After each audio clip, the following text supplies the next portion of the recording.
न्याय सम्पादन हुनु अघि नै न्यायिक प्रक्रियाको हत्या हुँदैछ सभामुख महोदय। यसको मौन साक्षी हुने कि जागरुक प्रतिरोध गर्ने अब यो संसद र नागरिक समाजको साझा जिम्मेवारी हो। यो न्यायालय भनेको त न्याय र आस्थाको धरोहर हो। न्यायालय भनेको नेपाली जनताले सबै ठाउँमा अन्याय भए पनि त्यहाँ चाहिँ न्याय हुन्छ है भनेर जाने ठाउँ हो। तर पछिल्लो समय न्यायपालिकामाथि पनि नेपाली जनताले विश्वासको वातावरण सिर्जना नभएको महसुस गरिरहेका छन् र यो गम्भीर विषय हो सभामुख महोदय। पछिल्लो समय अदालतमा एउटा अनौठो र गैर संवैधानिक परिदृश्य देखिन थालेको छ। अदालतले प्रतिवादीलाई जानकारी नै नदिकन मुद्दाको पेशी तोक्ने, सुनवाई गर्ने, अनि सुनवाई भइसके पछाडि सुनवाई गर्दा गर्दै सुनवाई भएको जानकारी रहेन रहेछ, ल अब जानकारी दिनु नि त, अनि त्यस पछाडिबाट मुद्दा हेरौँला भन्ने किसिमको प्रवृत्ति देखे जस्तो देखिन्छ। यो त सूचना दिएर मात्रै पेशी राख्ने हो। सुनवाई नै सुरु भइसकेपछि आफ्नो विपक्षले के तर्क गरे भन्ने कुरा पनि सुन्न नपाई जानकारी नपाएको पक्षले आफ्नो तर्क कसरी प्रस्तुत गर्छ सभामुख महोदय? यो त प्राकृतिक न्यायको सिद्धान्तको घोर उल्लङ्घन भयो।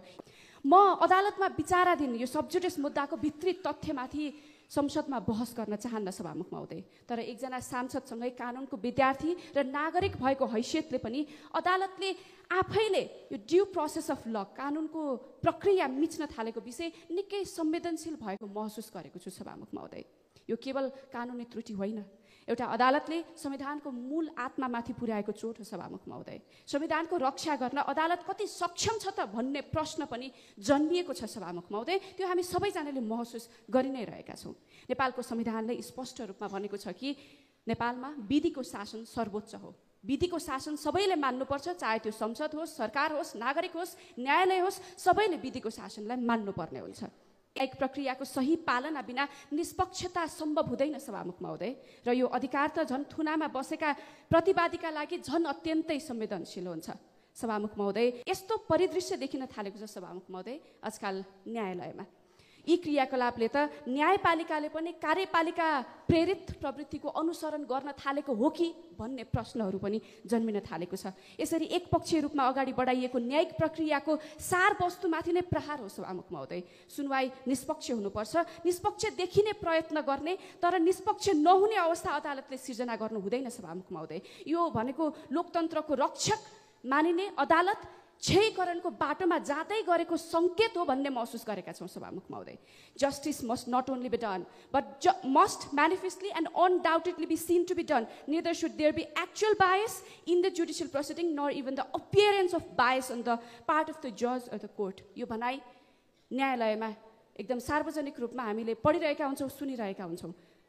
न्यायालयमा कतै कतै यो अपारदर्शी तरिकाले पनि अन्याय भएको महसुस चाहिँ कतै कतै लाग्न महसुस पनि हुनुहुँदैन, अन्याय भएको छ भन्ने किसिमको महसुस पनि हुनुहुँदैन भन्ने भनाइ छ सभामुख महोदय। यहाँ प्रश्न उठिरहेको छ।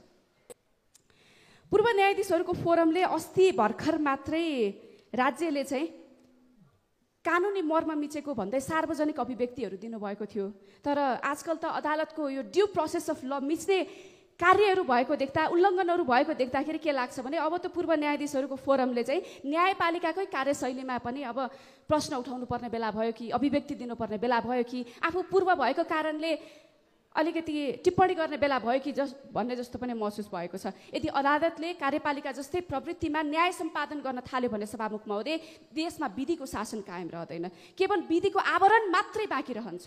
र यदि यो परिस्थिति आयो भने जनताको आक्रोश सडकमा पोखिनु इतिहासको स्वाभाविक परिप्रवाह हो सभामुख महोदय। सबैको चासोको विषय हो। विधि मिचिएको विषयमा निरन्तर खबरदारी गर्ने मूल धर्म र चरित्रबाट प्रेस जगत पनि पछि हट्नु हुँदैन सभामुख महोदय।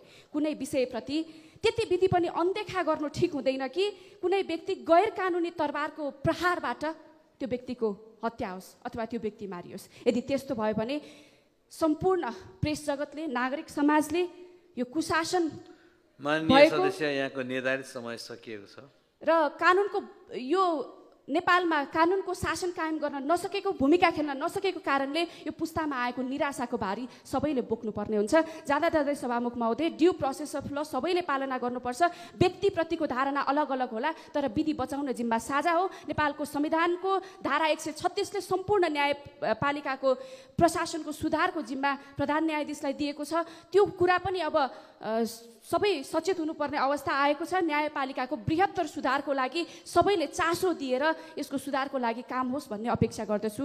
यो ध्यान आकर्षण गराउन चाहन्छु। धन्यवाद।